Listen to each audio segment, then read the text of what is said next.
It's January 1st, 2020. Specialist Mitch Mayfield of the U.S. Army is FaceTiming his mother during some free time on his base in Kenya. At the end of his FaceTime, he assures his mother that his base is secure and he's safe. As it turns out, those words will be the last that he spoke to his mother. On January 5th, 2020, Specialist Mayfield was killed during an ambush by the Al-Shabaab militant group on his base in Kenya. I share this story with you today because I would like to raise the question as to whether Specialist Mayfield should have ever been in Kenya in the first place. This issue is known as U.S. military interventionism. You should be worried about this issue because as many of us have jobs, it is our taxpayer dollars going towards funding these U.S. military interventions in other countries. I became interested in this topic when my brother enlisted in the Army. After he finished basic training, we shared a concern that he might be sent off to fight in a conflict which the U.S. did not have a direct stake in.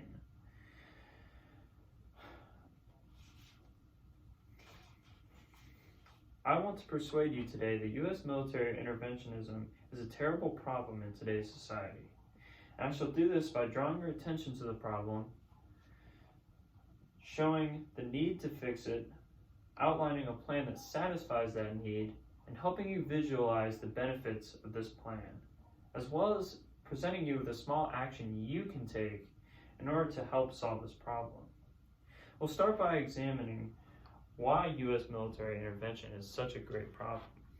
According to CNBC, the U.S. has spent over $5.8 trillion on the Middle East since 2001.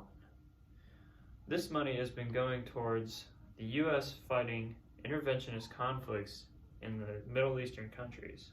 Additionally, a study conducted by Brown University, an Ivy League research college, presented that over 480,000 people have been killed as a direct result of U.S. military intervention in the Middle East since 2001.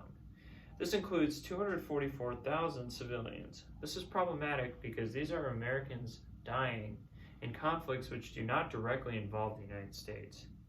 Brown University also reports that 21 million refugees have been displaced in the Middle East since 2001 due to U.S. military intervention in the Middle East. This is a problem for the average American because many of these refugees seek asylum in the United States, taking advantage of the U.S. social programs and costing the U.S. taxpayer even more money. Brown University finally also reports that up to the year 2000, 119,000 additional U.S. soldiers were killed in U.S. interventionist conflicts, such as Vietnam or Korea. Nita Crawford of the Pentagon suggests that longer engagements in foreign conflicts will increase the number of U.S. service members and consequently increase the number of veterans claiming benefits and disability payments, therefore putting more strain on the U.S. taxpayer. According to the Nobel Peace Prize National Priorities Project, the U.S. has spent $816 billion on Iraq alone since 2003. More taxpayer money going toward U.S. military interventionism. Now that we have identified that U.S. military interventionism is a problem, let's discuss what the experts think we can do to fix this. One plan that experts talk about is the U.S. can sign peace treaties and intervene in these conflicts non-militarily. For example, President Trump recently signed a treaty with the Taliban in order to try and withdraw U.S. troops from Afghanistan.